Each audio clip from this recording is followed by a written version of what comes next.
Understanding, to have clean hands, in English. Hello, everyone. Welcome back to our channel. Today, we're diving into a fascinating phrase in the English language, to have clean hands. This idiom is widely used, but what does it actually mean? Stick around as we explore its meaning, origin, and how you can use it in everyday conversations. Let's get started. The phrase, to have clean hands, is an idiom that signifies innocence or the absence of guilt in a situation.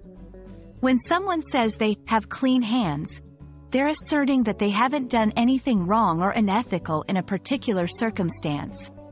It's a way of expressing that one's conscience is clear and they haven't participated in any wrongdoing.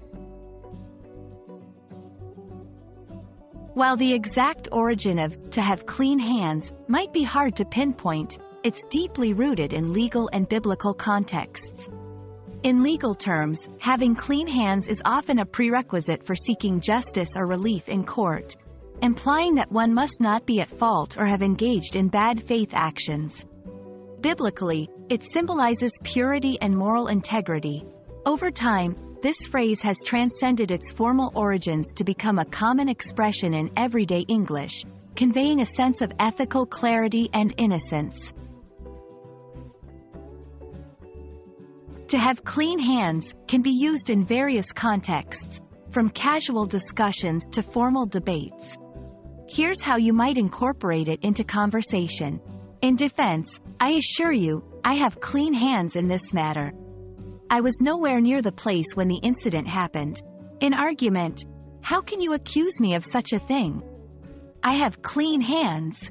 In discussion, if we want to appeal to the committee, we need to ensure that we have clean hands and haven't overlooked any regulations.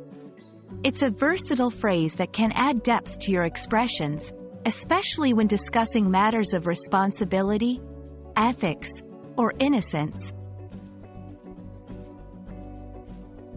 Thank you for joining us today as we explored the meaning and usage of "to have clean hands."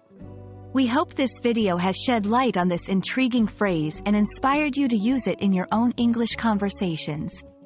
Remember, language is not just about words but the stories and histories they carry. Until next time, keep learning and keep your hands clean, both literally and metaphorically.